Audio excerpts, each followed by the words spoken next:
सलाम guys and guys my name is Somankar. मैं जो ट्रिपल आईटी जबलपुर ग्रेजुएट हूं, करंटली एट इजिप्सियस इंजीनियर। सो आज की जो वीडियो रहेगी इसमें आपको जो है आईटीज़ के आपको जो है क्लास कब शुरू हो गए, रिपोर्टिंग आपको कब करनी है, ठीक है, ओरिएंटेशन कब रहेगा, सब मैं इस वीडियो में बताऊंगा आपको, ठीक है। सो उसके अलावा जो है मैं आपको डॉक्यूमेंट्स भी बताऊंगा कि कौन से डॉक्यूमेंट्स आपको फिजिकल रिपोर्टिंग के वक्त लगेंगे जब आप फिजिकल रिपोर्टिंग करने जाओगे आईटीज़ में। इसके अलावा अगर कुछ आपका कुछ सर्टिफिकेट का कुछ एक्स्ट्रा लाइक फॉर्मेट वगैरह होगा प्रेस्क्राइब, तो वो भी मैं आपको बता दूंगा, ठीक है। सो मेन मुद्दा इस वीडियो का है बेसिकली आपका कि क्लास कब शुरू हो रहे हैं, ठीक है, रिपोर्टिंग आपको कब करनी है, ठीक है, इंस्टीट्यूट में, एंड ओरिएंटेशन वगैरह कब रहेंगे, सब मैं इस वीडियो में बताऊंगा, ठीक है।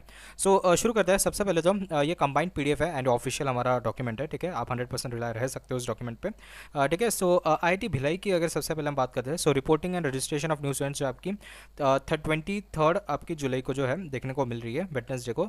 ओरिएंटेशन रहेगा आपका 23 to 27 जुलाई को रहेगा, दैट इज संडे को, ठीक है। एंड उसके अलावा आप देखो that is Wednesday to Sunday basically यहाँ पे। And commencement of classes basically 28 जुलाई से आपके सारे क्लासेस शुरू हो जाएंगे मंडे से, ठीक है। फिर आईआईटी बीएचयू में आप देखो candidate directly report to hostel room from 22 to 24 July 2025, ठीक है। रिपोर्टिंग डेट आपकी 22 से 24 जुलाई है basically. And physical registration is scheduled on 24 जुलाई, ठीक है। फिर आईआईटी भुवनेश्वर में आप देखो, ठीक है, थोड़ा और इसको जूम करता हूँ। आईआईटी भुवनेश्वर में आप देखो रिपोर्टिंग एट कैंपस हॉस्टल आप देखो 26 जुलाई टू 29 जुलाई तक आप रिपोर्ट कर सकते हो, ठीक है। डेट ऑफ रजिस्ट्रेशन, ठीक है, 30 जुलाई से अब बेसिकली 9:30 से शुरू हो जाएगा 30 जुलाई को, ठीक है। इंटरेक्शन विद पेरेंट्स आप देख सकते हो 30 जुलाई को है, ठीक है। एंड डेट ऑफ ओरिएंटेशन आप देखो 31 जुलाई को है। कमेंसमेंट ऑफ क्लासेस 1 अगस्त से आपको जो है शुरू हो रहा है, ठीक है। देन आईआईटी बॉम्बे में आप देखो लाइक रिपोर्टिंग डेट आपकी जो है 20 जुलाई है, ठीक है। ओरिएंटेशन 21 to 26 जुलाई चलेगा, ठीक है। देन आपके क्लासेस कमेंसमेंट आपके 28 जुलाई से जो आपके सारे क्लासेस शुरू हो जाएंगे, ठीक है। आईआईटी दिल्ली में आप देखो reporting of IIT Delhi basically हमारा 21 जुलाई है। ओरिएंटेशन एंड इंडक्शन प्रोग्राम आपका 22 जुलाई से 30 जुलाई तक रखा है। कमेंसमेंट ऑफ क्लासेस आप देखो 31 जुलाई है, ठीक है। आईआईटी धारवाड़ में आप देखो फिजिकल डॉक्यूमेंट वेरिफिकेशन आपका 29 to 30 जुलाई है। ओरिएंटेशन आपका 30 जुलाई to 3 अगस्त तक के बीच में रहेगा। क्लास कमेंस आपका 4 अगस्त से जो आपका शुरू हो जाएगा, ठीक है। आईआईटी गांधीनगर आप देखो रजिस्ट्रेशन आपका जुलाई 20 से है, ठीक है। रजिस्ट्रेशन वेन्यू, ठीक है। फाउंडेशन प्रोग्राम जो है आपका 21 जुलाई से अगस्त 15 तक के रहेगा। क्लासेस कमेंट आपके अगस्त 18 से आपको देखने को मिल रहे हैं, ठीक है। सो काफ़ी लेट है, अगस्त मिड में काफ़ी अच्छी चीज़ें है। आईआईटी गोवा में आप देखो ओरिएंटेशन 1 अगस्त को है, ठीक है। एंड कमेंसमेंट ऑफ क्लासेस आपके 5 अगस्त से रहेंगे। बायोमेट्रिक एंड डॉक्यूमेंट वेरिफिकेशन आपका 4 अगस्त को रहेगा फ्रॉम 10 AM, ठीक है। आईआईटी गुवाहाटी में आप देखो रिपोर्टिंग आपकी 20 जुलाई की है। Registration and induction of new UG students 20 July to 27 July के बीच में है, ठीक है। आईआईटी हैदराबाद में आप देखो 23 जुलाई से जो आपकी रिपोर्टिंग रहेगी एंड रजिस्ट्रेशन आपका 23 जुलाई से है। ओरिएंटेशन प्रोग्राम आपका 24 to 26 जुलाई है। इंटरेक्शन विद पेरेंट्स 24 जुलाई को है। कमेंसमेंट ऑफ क्लासेस जो आपके 28 जुलाई से क्लासेस शुरू हो जाएंगे, ठीक है। आईआईटी इंदौर में आप देखो 24 जुलाई से आपको रिपोर्टिंग है। 25 जुलाई को जो आपको ओरिएंटेशन प्रोग्राम है। 25 जुलाई को इंटरेक्शन विद पेरेंट्स है। 25 जुलाई को जो आपको डॉक्यूमेंट वेरिफिकेशन एंड रजिस्ट्रेशन है। 26 जुलाई को आपको लाइफ स्किल डेवलपमेंट सेशन है एंड अगस्त 4 से जो आपके क्लासेस शुरू हो रहे हैं, ठीक है। फिर आईआईटी आईएसएम धनबाद की अगर हम बात करते हैं, सो आपको जो है ऑनलाइन फ़ी पेमेंट जो आपकी 23 जुलाई को करनी पड़ेगी। Online registration and online fee payment 23 जुलाई को आपको करना है। फिजिकल रिपोर्टिंग आपकी 24 जुलाई को है। ओरिएंटेशन प्रोग्राम आपका 25 जुलाई है। डॉक्यूमेंट वेरिफिकेशन 26 जुलाई है। कैंपस टूर 27 जुलाई है। एंड कमेंसमेंट ऑफ क्लासेस आपका 28 जुलाई से आपके क्लासेस शुरू हो जाएंगे, ठीक है। आईआईटी जम्मू में 27 जुलाई रिपोर्टिंग है। 28 को आपका ओरिएंटेशन रहेगा। आईआईटी जोधपुर में आपका physical reporting and document verification आपका 28 to 29 जुलाई के बीच में, ठीक है। ओरिएंटेशन आप देखो 28 जुलाई है। कमेंसमेंट ऑफ क्लासेस 31 जुलाई से, ठीक है। आईआईटी कानपुर में आप देखो 21 जुलाई को जो आपको क्या है इन पर्सन रिपोर्टिंग है, ठीक है। 22 जुलाई जो आपको ओरिएंटेशन है। 28 जुलाई को आपका एकेडमिक रजिस्ट्रेशन है। 31 जुलाई को क्लास जो है शुरू हो जाएगी, ठीक है। आईआईटी खड़गपुर की अगर बात हो जाए सो रिपोर्टिंग जो आपकी कब है 22 आपको जो है 22 to 23 जुलाई के बीच में है। आईआईटी खड़गपुर पे आप देखो जेडब्ल्यू एडवांस के थ्रू जिनका एडमिशन हो रहा है, ठीक है। 24 जो है 24 जुलाई को आना है, ठीक है। 1 मिनट को देखो रिपोर्टिंग आपकी 22 to 23 के बीच में है एंड आपका एडमिशन जो है आपका 24 जुलाई को होगा, ठीक है। इंडक्शन प्रोग्राम आपका 25 से 28 जुलाई का है एंड क्लासेस जो है आपके 29 तारीख से शुरू हो जाएंगे, 29 जुलाई को। देन आईआईटी मद्रास की बात हो जाए डॉक्यूमेंट वेरिफिकेशन एडमिशन 24 जुलाई से लेकर 25 जुलाई तक है। इंस्टीट्यूट ओरिएंटेशन आप देखो 26 जुलाई का है, ठीक है। ओरिएंटेशन एंड डिपार्टमेंट्स आप देखो 27 जुलाई है। कमेंसमेंट ऑफ क्लासेस आप देखो 31 जुलाई है, ठीक है। देन आईआईटी मंडी अगर आप देखो रिपोर्टिंग एंड हॉस्टल अलॉटमेंट आप देखो 30 जुलाई है, ठीक है। फिर डॉक्यूमेंट वेरिफिकेशन अगर आप देखो सो 31 जुलाई को 30th एंड 31 जुलाई को है। ओरिएंटेशन प्रोग्राम आप देखो 31 जुलाई को है। बायोमेट्रिक्स आप देखो 31 जुलाई को है, ठीक है। आईआईटी पलक्कड़ में आप देखो रिपोर्टिंग आपकी 24 जुलाई की है, रजिस्ट्रेशन एंड वेलकम सेशन आपका 25 जुलाई को है, ओरिएंटेशन सेशन बेसिकली आपका 26, 28, 29 जुलाई को है, एंड क्लासेस जो आपका 30 जुलाई से शुरू हो जाएगा, ठीक है। आईटी पटना की अगर बात करें, सो रिपोर्टिंग डेट आपका 31 जुलाई को है, ओरिएंटेशन आप देखो अगस्त 1 से लेकर 3 तक है, एंड क्लास कमेंसमेंट आपका 4 अगस्त से आपका शुरू है, ठीक है। आईटी रुड़की की अगर हम बात करें, सो फी पेमेंट जुलाई 18 से 23 के बीच में को करनी है, ठीक है। ऑनलाइन एडमिशन रजिस्ट्रेशन जुलाई 24 से 25 के बीच में करना है, डेट ऑफ रजिस्ट्रेशन जुलाई 25 से जो है आपको रजिस्ट्रेशन होगा, एंड क्लासेस शुरू आपके जुलाई 28 से हो गए, एंड ओरिएंटेशन प्रोग्राम 26 जुलाई को है, ठीक है। आईटी रोपड़ की अगर हम बात करते हैं, ठीक है, सो रजिस्ट्रेशन डेट आपका 25 जुलाई है, ओरिएंटेशन जो आपका 27 जुलाई को है, क्लास जो है 30 जुलाई से शुरू हो जाएगी, ठीक है। And IT Tirupati last IT अगर हम देखें, सो रिपोर्टिंग आपकी 28 जुलाई को है, फिर आपका देखो रजिस्ट्रेशन कम डॉक्यूमेंट वेरिफिकेशन आप देखो 28 जुलाई को है, ओरिएंटेशन प्रोग्राम आप देखो 28 जुलाई को है, कमेंसमेंट ऑफ क्लासेस आप देखो अगस्त 4 से, ठीक है। सो ये सारे आईटीज़ के जो मैंने सारे रिपोर्टिंग डेट, ठीक है, रिपोर्टिंग आपका टाइम भी यहाँ पे मेंशन है, ठीक है, फिर ओरिएंटेशन कब होगा, क्लासेस कब शुरू होगी, ये सब मैंने आपको बता दिया है सारी आईटीज़ का एक साथ में। मेरा प्लान था अलग अलग वीडियो बनाने का, बट एक्चुअली अभी टाइम बहुत ही कम बचा है, ठीक है, क्योंकि अभी जोसा काउंसलिंग भी खत्म हो गई है, एंड मैंने बोला कि एक इसमें दे देता हूँ, ठीक है। सो सबसे पहले गाइस यहाँ पे आप देखो फिजिकल रिपोर्टिंग डॉक्यूमेंट्स यहाँ पे जो है सबसे मेन, ठीक है, आप जो है फिजिकल रिपोर्टिंग में कुछ भी आपके दिक्कत आती है तो आपको जो है एडमिशन कैंसिल भी हो सकता है, तो प्लीज़ डॉक्यूमेंट्स जो है ठीक तरीके से लेके चलना है, ठीक है। सो यहाँ पे सबसे पहले आईटीज़ की मैं बात करूँ, ठीक है, एनआईटीज़ और ट्रिपल आईटीज़ का मैं अलग से वीडियो बताऊँगा, ठीक है, जब उनका जो है सीएसएबी के बाद जो है बनाऊँगा, ठीक है। सबसे पहली जो चीज़ आपको डॉक्यूमेंट में लानी है प्रोविजनल सीट अलॉटमेंट लेटर, ठीक है। ये जो है आप जो है 6 राउंड के बाद वहाँ पे आप डाउनलोडेबल ऑप्शन होता है, वहाँ से जोसा के साइट से आपको जो है वो डाउनलोड करना है, ठीक है, एंड ये आपको लाना है, ठीक है, और जो भी आपकी प्रिंट कॉपी रहेगी वो लानी है, इसके जेरोक्स कॉपी भी ला लेना, ठीक है, दो तीन ऐसे जो है जेरोक्स कॉपी लाना ही है, ठीक है।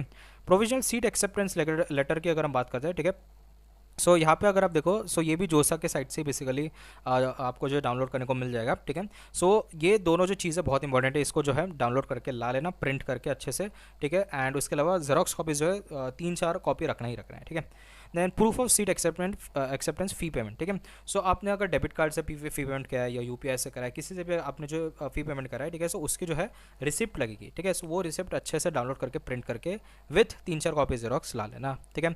फोटो आईडी में क्या है, बेसिकली आपका आधार कार्ड या गवर्नमेंट इशूड आईडी जो भी होता है, ठीक है, आपका आधार कार्ड हो गया, पैन कार्ड हो गया, ठीक है, पासपोर्ट हो गया, कुछ भी जो आपके फोटो आईडी है उसके आपको ओरिजिनल एज वेल एज जो है आप क्या करना है उसकी फोटो कॉपी भी लाने ला 3-4 ला ही लेना, ठीक है। ये बहुत इंपॉर्टेंट होता है फोटो आईडी, ठीक है, आधार कार्ड लगते हैं। Then class 10 12th marksheet and passing certificate, ठीक है। सो ओरिजिनल आपको लाने ही लाना है, ठीक है, उसके अलावा जो आपकी इसकी जेरोक्स कॉपी ला लेना 3-4, ठीक है। ये बेसिकली उसके अलावा क्लास 10 का एंड 12th का एडमिट कार्ड भी लाना है, ठीक है। ये बेसिकली क्यों होता है, ये क्यों लाना पड़ता है आपको, ठीक है, वेरीफाई करने के लिए कि आप जो है कौन से बोर्ड से पढ़े हो, आपका नाम मैच हो रहा है कि नहीं, ठीक है, आपकी फ़ोटो मैच हो रही है कि नहीं, सो इसलिए जो है एडमिट कार्ड भी मांगते हैं 10th एंड 12th का, ठीक है। सो लाना ज़रूरी है, ठीक है। एंड उसके अलावा कैटेगरी सर्टिफिकेट, ठीक है, अगर आप SC/ST PW SC/ST कैटेगरी हो या फिर OBC या फिर EWS कैंडिडेट हो तो उसका कैटेगरी सर्टिफिकेट आपको पता ही होगा, ठीक है। सो ये जो है आपको लाना है इन अ प्रिस्क्राइब फॉर्मेट, ये फॉर्मेट भी मैं आपको बता दूंगा कि कौन से फॉर्मेट में आपको लाना है, ठीक है। मेन चीज़ गाइस ध्यान रखना, जो महाराष्ट्र के स्टूडेंट्स हैं, ठीक है, उनका जो है मतलब कोई भी स्टेट में हो आपका स्टेट का SC/ST और OBC EWS सर्टिफिकेट होता है एंड सेंट्रल का अलग होता है, ठीक है।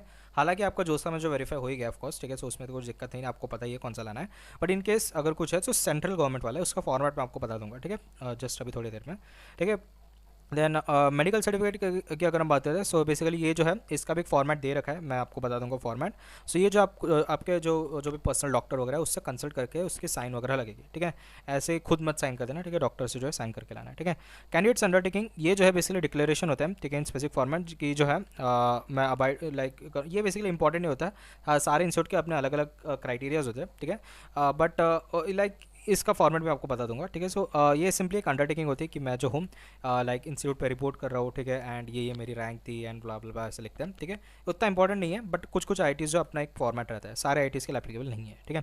देन पासपोर्ट साइज़ फोटोज़ करवाते हैं, सो 3-4 पासपोर्ट साइज़ फोटो लाना, वही जो आपने जो है JEE एडवांस या JEE मेंस के जो एप्लीकेशन में चिपकाया होगा वही आप फोटो खिंचवाना। उसके अलावा अलग भी आपके जो फ्रेश फोटोज़ हो गए वो भी आप अलग से खींच के रख लेना, ताकि जो आपका इंस्टीट्यूट रिलेटेड कुछ डॉक्यूमेंट्स हो गए तो उसमें आप वही फोटो चिपका लेना अपडेटेड वाली, है ना। सो ये वेरिफिकेशन के लिए लगेंगे, लेकिन वो 3-4 पासपोर्ट साइज़, ठीक है। JEE एडवांस एडमिट कार्ड, ठीक है, जो भी आपका JEE का एडमिट कार्ड था वो लाना है। उसके अलावा जो भी आपकी लाइक जो स्कोर कार्ड होते हैं, ठीक है, बेसिकली इंटीग्रेटेड ही होता है आपका स्कोर कार्ड और वो, सो वो लाना है, ठीक है। उसके अलावा पीडब्ल्यू मेंस आपने दी होगी, सो उसका भी आप ला लेना, ठीक है। वैसे तो इंपॉर्टेंट नहीं रहता है, आपने अगर आईआईटीज़ के लिए तो रेलवे एडवांस का ही एडमिट कार्ड और स्कोर कार्ड लगता है, बट आप फॉर फॉर सेफ साइड जेडबी मेंस का भी एडमिट कार्ड वगैरह ला लेना। एंड यस, फिर से बोल रहा हूँ 3-4 जेरोक्स कॉपी लाना ही लाना है, ठीक है। ठीक है, देन डोमिसाइल सर्टिफिकेट ये इंपॉर्टेंट नहीं है वैसे तो, ठीक है। कुछ कुछ आईटीज़ मांगते हैं कि आप जो है उस स्टेट से हो तो उसका प्रूफ लो, बट ये यूजुअली नहीं मांगते हैं, ठीक है। बहुत ही कम आईटीज़ मांगेंगे, क्योंकि आईटीज़ जो है हमारे ऑल इंडिया लेवल पे जो होता है, कोई स्टेट लेवल पे नहीं होता। एनआईटीज़ में जो है आपका स्टेट लेवल पे आपको जो है लाइक थोड़ा क्या बोलते हैं आपको रिजर्वेशन मिलता है, राइट। आपका जो है कोटा रहता है बेसिकली स्टेट का, लेकिन आईटीज़ में कोई स्टेट कोटा नहीं रहता है, वो सेंट्रल कोटा होता है सिर्फ। सो इसके लिए ये यूजुअली इंपॉर्टेंट नहीं है, अगर आपके पास है तो आप ला लो, इसके जेरोक्स भी ला लेना, है ना। देन कैरेक्टर सर्टिफिकेट यहाँ पे आप देखो, ये भी सारे आईटीज़ नहीं पूछ रहे, बट फिर भी फॉर सेफर साइड ला लेना, ठीक है।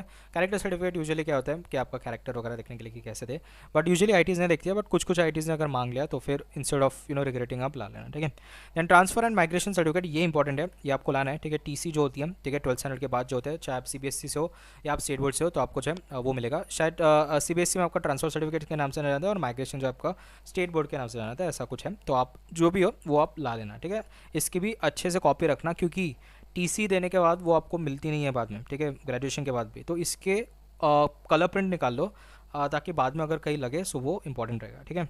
क्योंकि टीसी पूरी देनी पड़ती है उनको, ठीक है, कॉलेज वालों को। देन गैप सर्टिफिकेट ये भी इंपॉर्टेंट नहीं है, मान लो कि आप जो है 12th के बाद 1 साल का गैप ले होगा जेएलवी के लिए, सो ये जो है कुछ कुछ आईटीज़ मांग सकते हैं, सो वो आपको आईटी को कंसल्ट करना पड़ेगा, जो भी अलॉटेड आईटी है उनको पूछना पड़ेगा कि आपको गैप सर्टिफिकेट चाहिए क्या, ठीक है। वो जल्दी से बन जाएगा, उसमें कुछ दिक्कत नहीं रहेगी। अभी अभी आपके पास एक हफ्ता जो है एटलीस्ट, है ना, तो उसमें बन जाएगा, ठीक है।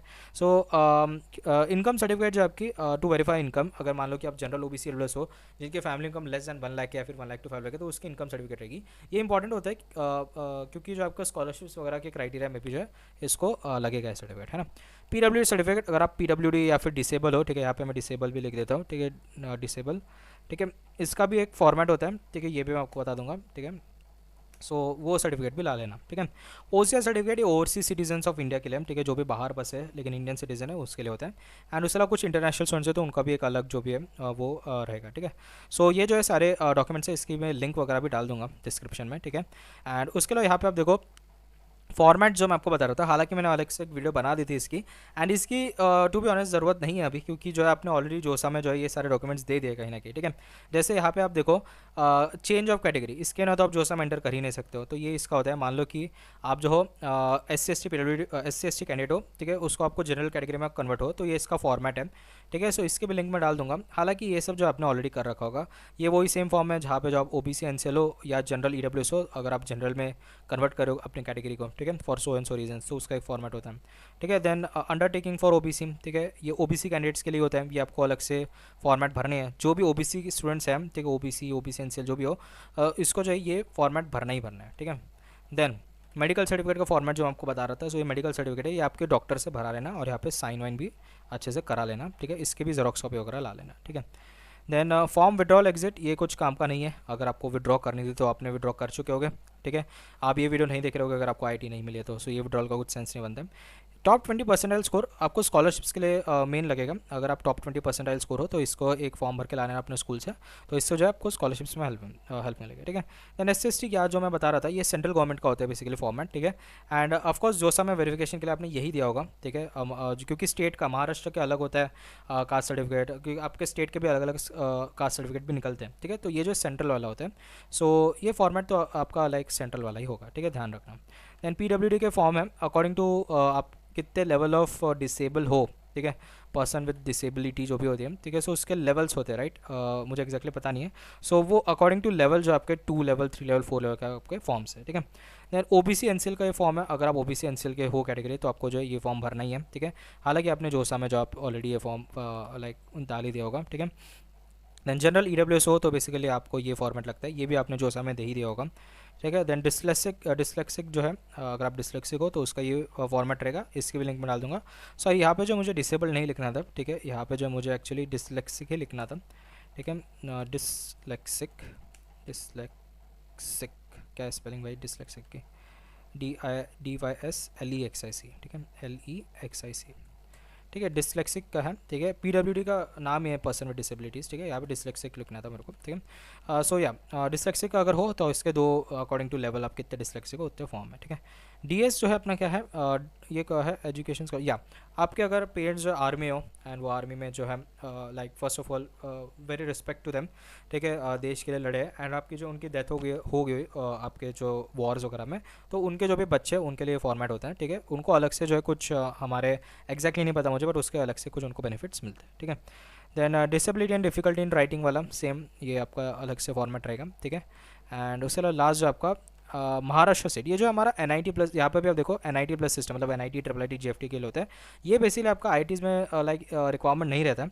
यूजुअली क्या होता है कि एन आई टीज़ जो है स्टेट लेवल पे भी जो के कोटाज भी होते हैं, ठीक है, तो वो वेरीफाई करने के लिए आपको जो है कास्ट वैलिडिटी सर्टिफिकेट रहता है जो कि महाराष्ट्र का अलग से होता है। सो उसके लिए ये लगेगा, ठीक है, बट आई के लिए एप्लीकेबल नहीं है, ठीक है।